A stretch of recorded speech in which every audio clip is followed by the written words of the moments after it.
Welcome to GuidosBros, where we ask better questions. Because having the answers is just not good enough.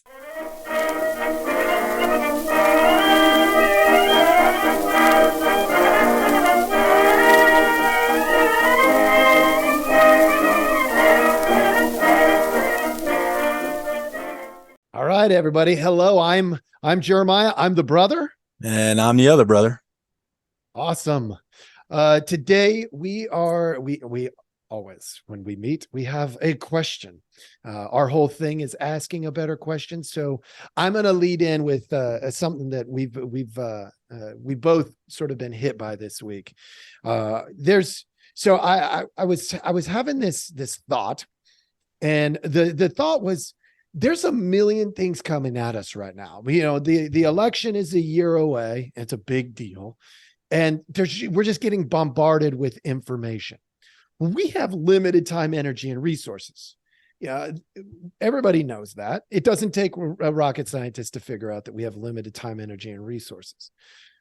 So the question becomes, when we're being thrown all of this stuff, if we're being told to have these particular conversations, what are we being distracted from talking about? It's one thing to talk about all of the things that they want us to talk about. It's another thing to talk about what it is they don't want us to talk about. So my initial question, just as a starting spot, is, what are we being distracted from that we should be talking about? Yeah. And okay, so I got into this the same way, where I see all this talk about the election coming up, and we thought this independent of each other. So we're just going about our day-to-day, for the past week or two, day-to-day activities. And I had the same kind of thought, where I'm like, hey, I keep getting bombarded, and I know what the infamous they want us to sort of discuss. And I'm like, okay, as a sciencey person, sometimes the absence of information is the data. And so I'm like, okay, if I'm being told to look here and look here and look here, where are the things that I'm supposed to be looking at? Where are those located? What are those items? And so that's what I started asking myself. I'm like, okay, I get that these topics are important. I'm not downplaying them intentionally because I disagree. I think some of the items are important, but I think there are some items that are also important that are not being pushed. And I want to know what those are. So that's what I asked myself as well. And I guess I can take the first stab at maybe redirecting this, and then you can kind of come in and see. So if we're being told on one hand, so if you're looking at the resources or the media on the right, they're pushing, and this is all from the Pew Research, so I'm kind of looking at it while talking about it here. But the right side is saying, hey, we got to look at inflation and the economy and the budget and immigration, and so you're getting those. And then on the left side, they're saying, okay, no, we got to look at gun violence and climate change and healthcare and the race and gender issue. And so we're like, okay, you're being pulled this way, you're being pulled that way. So I'm thinking, where are the real items? Those are real, they're tangible, you can identify them to varying degrees, but where are the real items? And then I started to connect pieces. I'm like, wait a minute, they're playing against each other. They're like, they're pitting us against each other. That's what this is. And everyone knows this. This is not like, that's not groundbreaking, whatever. To some people it is. To some people it might be, but to the vast majority of free thinkers and quasi-intelligent folks, they're like, okay, yeah, duh, I get that. You're not telling me anything I don't know. I'm just going to turn the podcast off now. I don't care, whatever. But here's where I kind of went with this. Like, so if it's obvious, if they're pitting us against each other, whether you're on the right or the left, or if you're in the center and you're like, I don't know which way to go, whatever, maybe maybe the whole distraction is they want us to focus on being enemies or being against each other so that we can't go in the same direction. Like they're because there's so much more in common than are different. They have to highlight the differences to exacerbate that, right? And then I would say that that's also pretty obvious. So there might be a few more people who don't know that, but there's still a lot that do. So where do we go from there? If the idea is to distract, and we can't identify what we are being distracted from, but you can say that the distraction is the point, because then we can't point in the same direction. Then why don't they want us to point in the same direction? Why? That's okay. Let me take a stab at this then. All right. If we can't go the same way, the question is why. I had already written that down as well as you were talking. All right. I'll propose something and then I want to hear your thoughts. So in the political arena, from as far as I can tell, when we know we have limited time, energy, and resources, politicians, just like the ordinary person, you, me, everybody out there, there's this built-in selfishness to the vast majority. Mm-hmm. It's not a selfless, for some, it actually is selfless, but the vast majority, it's not. It's very selfish. They're there because they want the benefits that you and I can't have. They want the perks of being famous and being known and being written in history or whatever.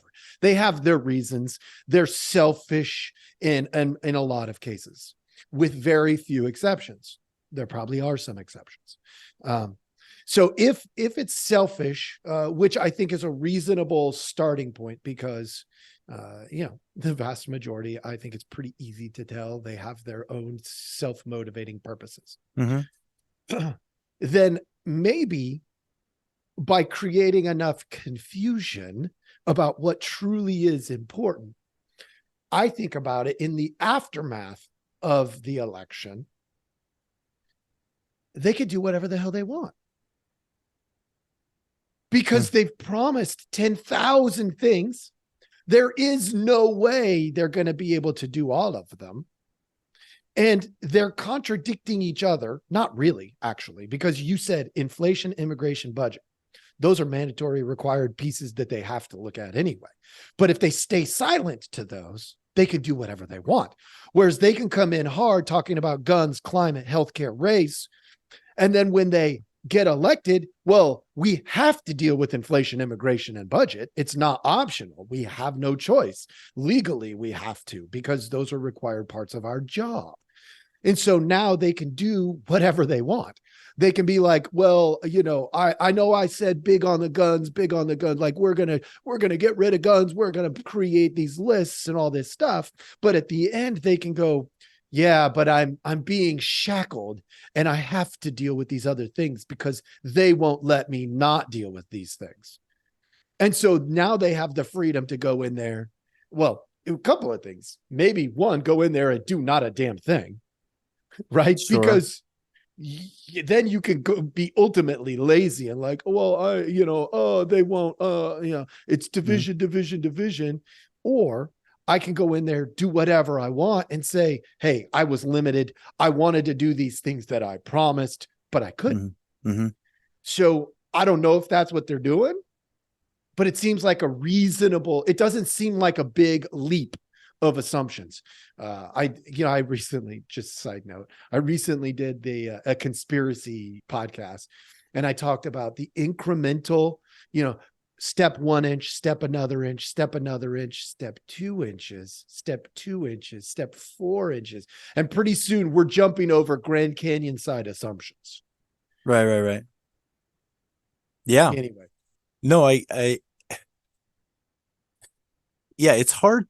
It's hard to grab on to like an actual motivation for what the distractions are really, like how they're purposed, because that's getting into the mind of the individual or group that's or the group dynamics that are, I guess, considering these things, right? Because they could have differing time frames for what their goals or agenda might be, right? So like on the right side, their goals might be more in the realm of, let's say, 5 years. And I'm just throwing out numbers. It doesn't mean anything.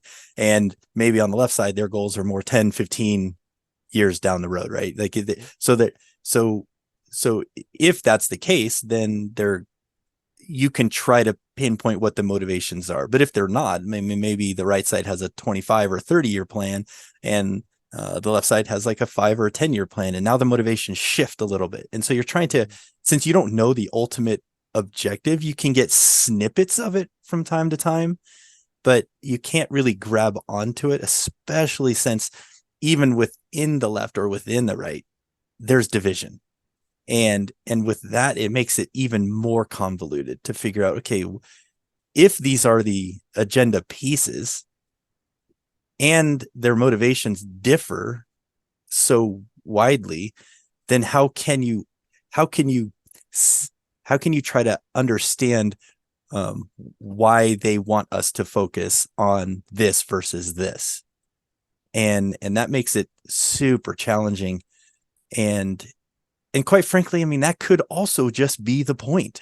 It's we're trying so hard to identify what the motivations are, what the end objective is. We get snippets of it, so we get just enough to think we know, to think we understand. And then that becomes the driving force for the conflict between members of one single party or between the parties. And that, again, it keeps redirecting us. And so I come back to the point is, if that is the objective, if the objective is to sow confusion and distrust and conflict, then why don't they stinking want us to point in the same direction when most of us really just want to do that? Mm-hmm.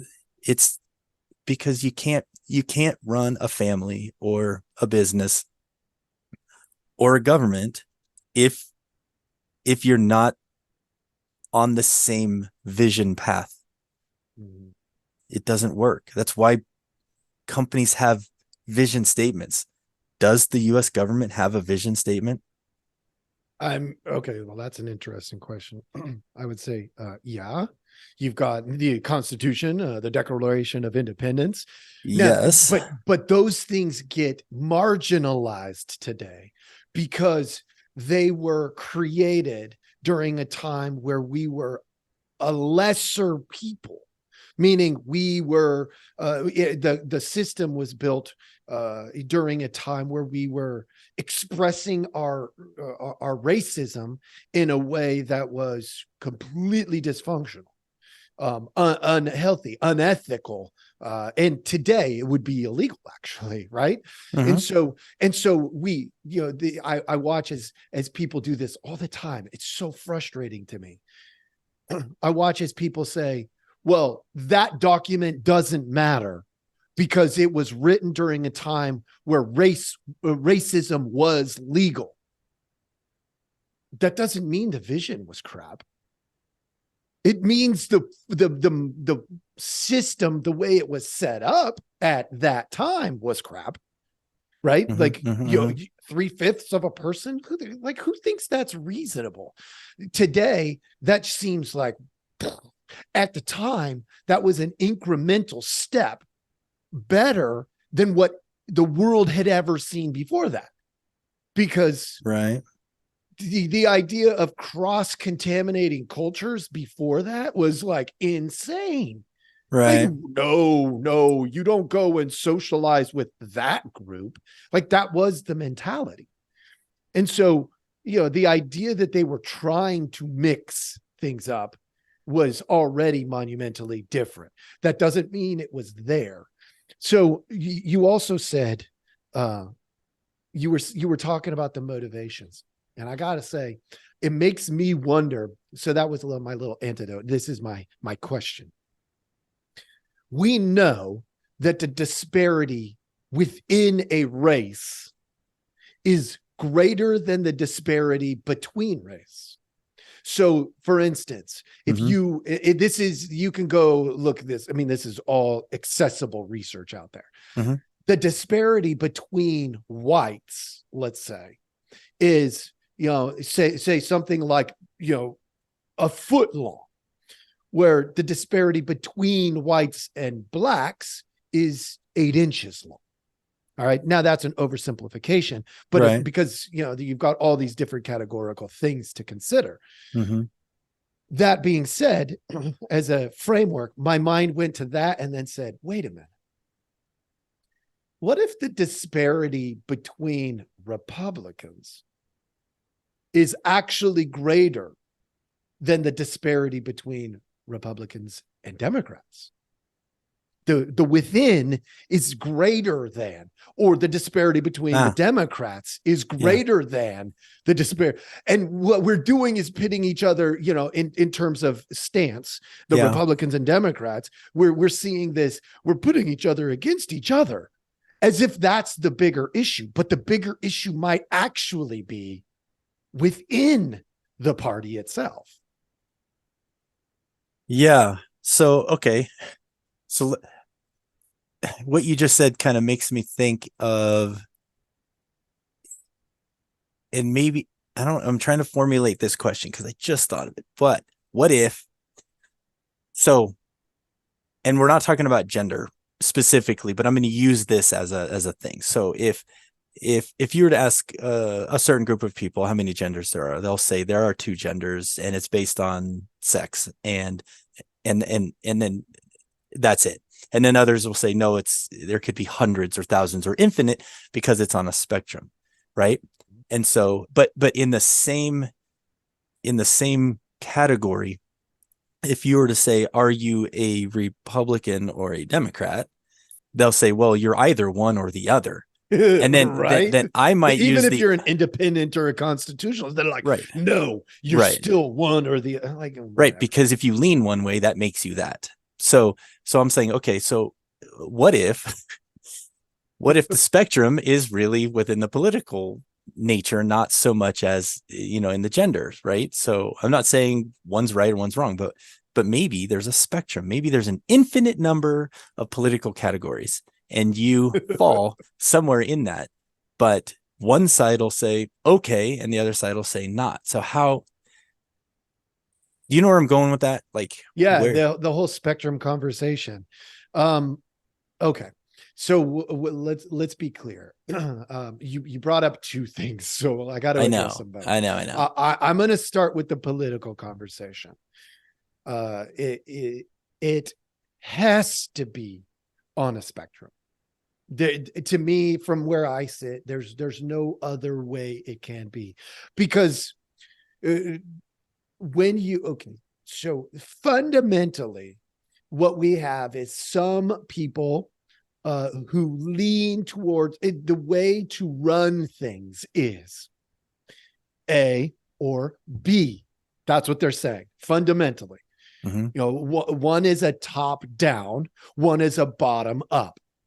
When you look at the 2 different ideas, that's what you come to, is one is a top down model, one is a bottom up model. Right. And when you look at it, the top down model is the Democrat model. The bottom up model is the Republican model. Whether you like that or not, that's fundamentally what what each of those is. So that's the discrepancy that people point to. The government needs to be involved in this and this and this. No, constitutionally, the government only needs to be involved in this and this and this. The rest, they stay the heck out of. Right? That's fundamentally the difference. Okay. And so when I'm looking at this and I'm going, what's the difference then? Like, my question is still, okay. So you've got that one fundamental piece politically. Everything else falls on the spectrum. That's what we're coming to, is that we're being binary, in the sense that you fundamentally believe that the top down model or the bottom up model. But every single topic, everything, economics, everything from foreign affairs, from the education, all of them are on a spectrum. So you could have somebody who says top down, but they believe exactly the same thing as somebody who's saying bottom up, but in that particular category. So it has to be on a spectrum, because topic wise, it's on a spectrum. Fundamentally. So let's all right. So again, I know that was the binary within the spectrum that I just gave you. When we look at it from the gender model, it's the same thing. The binary is the biology. The falsification of biology that we're seeing is what people think they can literally change their anatomy, but they can't. The biology is the binary, but the idea that you can have a sensitive man is the reality. You can have, when you do it on a masculine feminine scale, you can have it. That is a spectrum. Some dudes cry at movies. Some dudes don't. And, culturally, we're our men being told you should be tough and you should have a job and you should do this. Yes, that is absolutely, it comes down culturally from the top down. But from the bottom up, if more and more men cry at movies and prioritize the family over the job, okay. I mean, that's just a shift. When I talk about it in terms of culture, I always say it's always when you look at the social science material, it always starts from the individual. Right. One person can change the entire world, and routinely does. When we look back in history, one person. Yeah. And it's not always the person who gets recognized as changing the world, right? It's, Michael Jordan changed the world because of his Air Jordans. He didn't design them. He didn't make them, right? You can watch that Nike show. There's a movie on Nike and the way that the Air Jordan came into existence. I mean, did Michael Jordan have an integral part in changing the footwear of the future of what we know now? Absolutely, because he popularized the design. So, yeah, no, I mean, I went down a couple, like 3 rabbit holes, maybe 4. Yeah. What are your thoughts? No, it's cool. It's frustrating because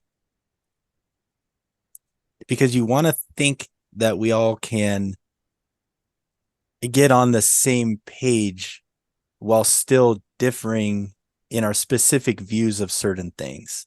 Like, you want to think that we can do that because you want to believe in the humanity of a group of people that belong to like the same nation or the same, like, for us, it's going to be US centric. So we want to believe that we can do it.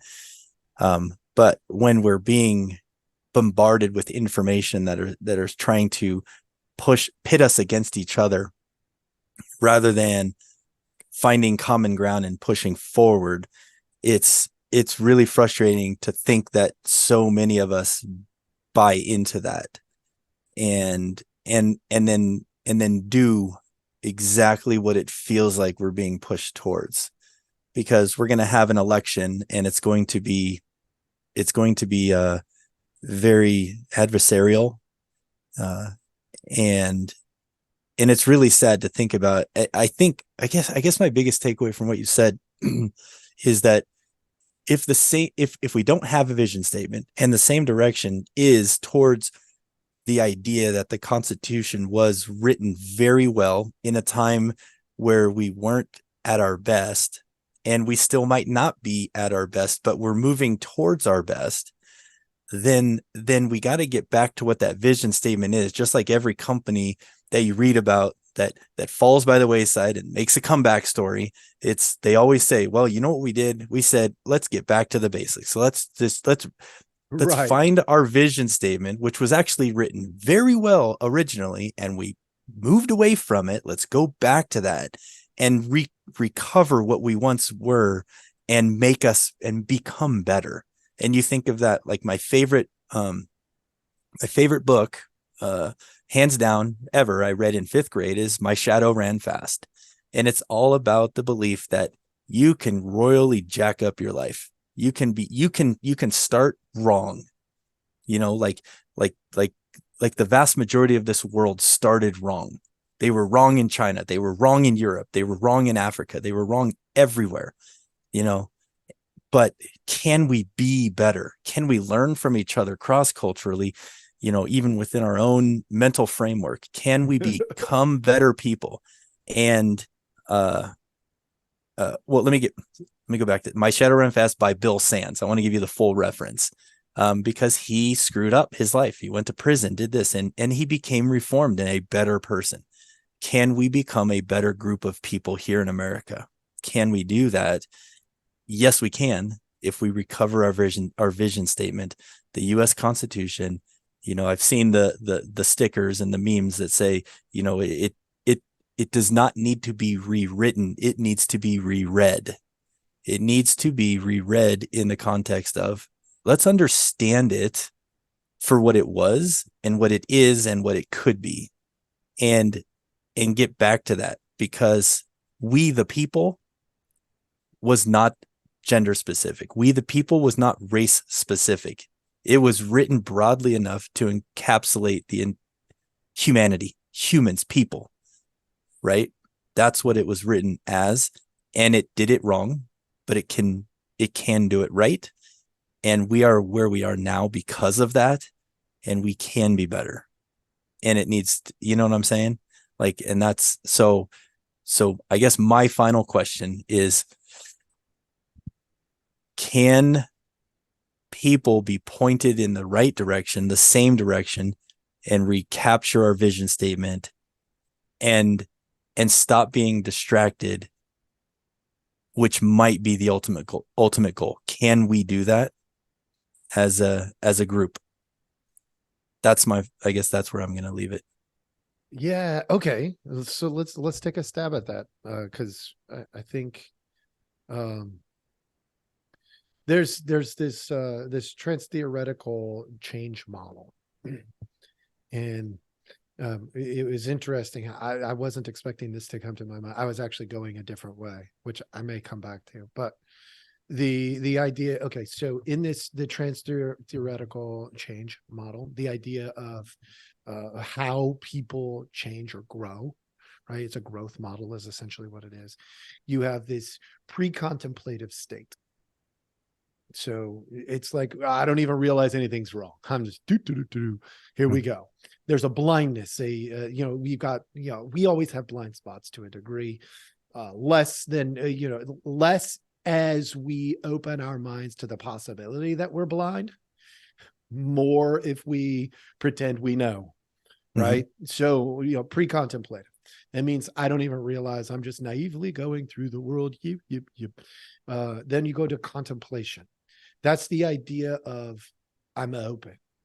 I'm considering that something might be, and now most of the contemplation begins because of pain, unfortunately, right? We hurt.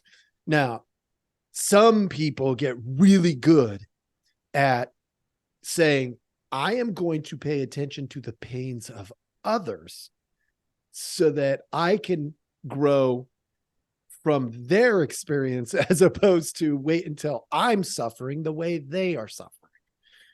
And so they can learn it vicariously through other people.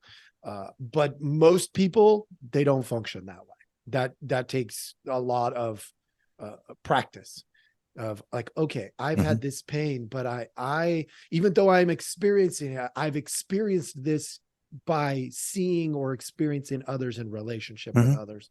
And so they can learn through them. So that's the contemplation phase. Then you go to a preparation.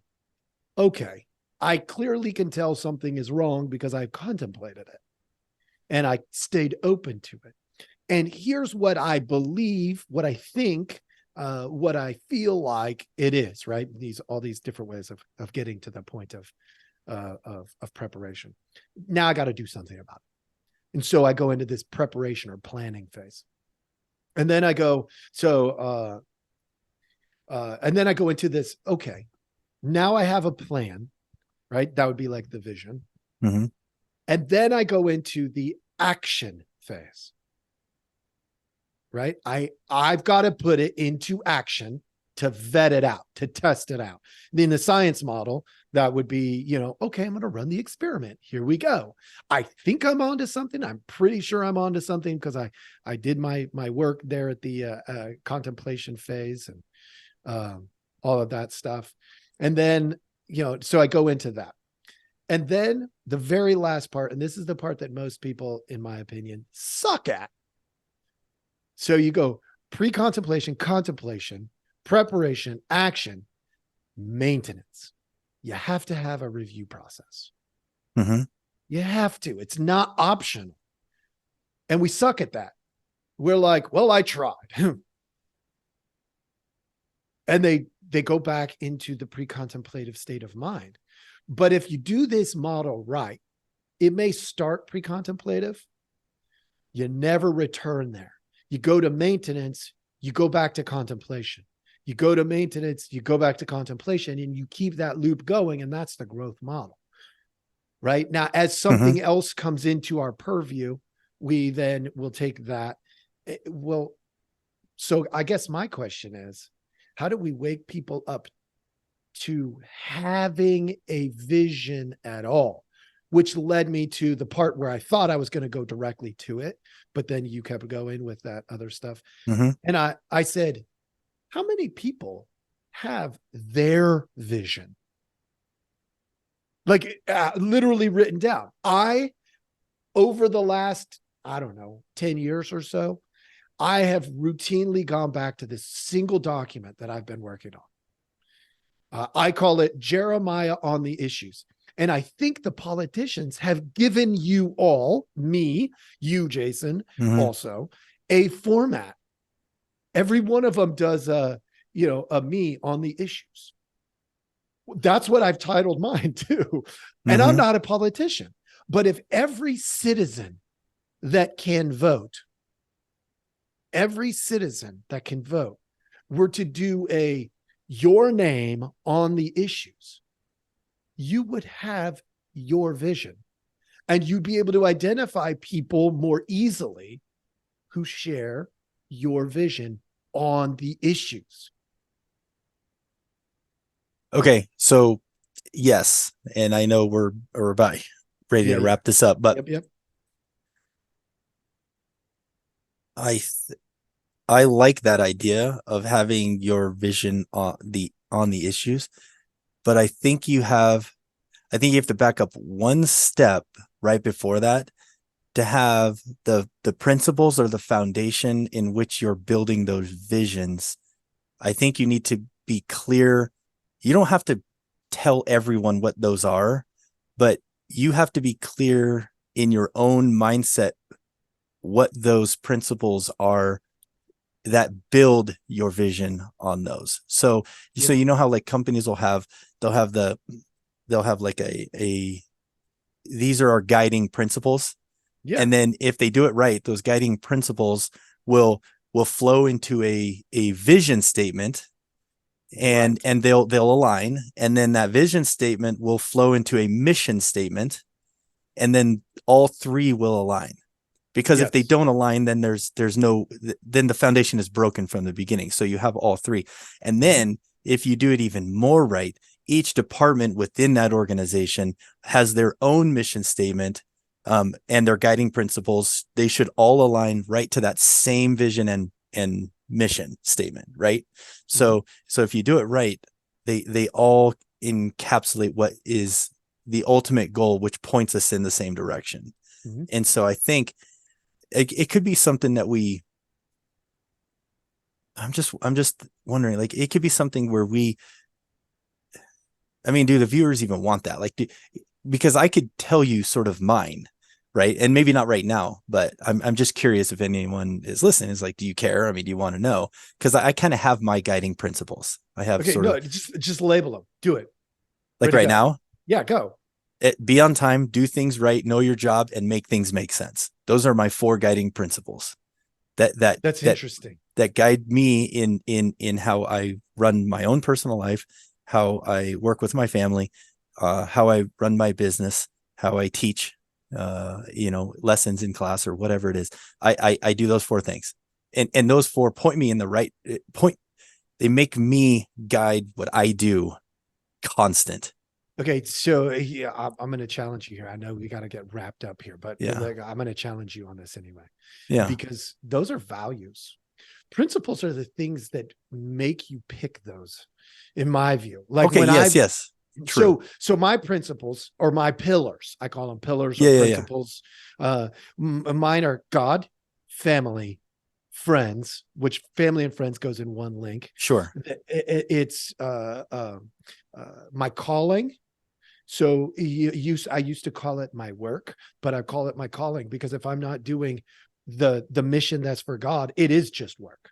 Right. But if I'm serving God and my family, then it's a calling. So I've changed that over the years. Sure. And growth, the idea that I'm going to keep changing. Like, if I were a politician, I'd be one of those really crappy politicians that grows over time. So what you see at the beginning isn't what you see at the end, by design, right? Those are the pillars. And from those, I do things like, when I show up, I work on a Kairos time, not Chronos time. Why? Because my first 2 values, my first 2 principles, the value of those is people first. People don't function on time. If a kid needs help at 3:45, but I'm supposed to be off the clock at 3:45, what's really important? Right. The kid or the clock? Right. So that's why, of course. Yeah. And like so today, I'll back up one layer as well, because mine is, I have health, God, family, and education. So those are, I work in groups of 4 when I can. So if I don't have my health, I'm useless to my family. God keeps me centered in, pointed in the direction of being good, and understanding that I'm going to make mistakes, but forgiveness is real, kind of a thing, and then I've got my family, because obviously that's how it works. And then, like yours is growth. Mine is just education. I just got to constantly be learning. I don't know it all. And I'm open to that. So I guess that builds those other 4. That's right. But see, that's what you were describing, the principles, the values, the vision, the mission. Like, we said exactly the same thing, just in more ordinary language this time. Right. So, hey, look, folks, I appreciate you joining us. We've got to run. We've got things to do, just like you. So I appreciate you joining us. Have a great one. Thank you for listening. Please like, subscribe, and follow. You can go to GuidosBros.com. That's GuidosBros.com for additional content.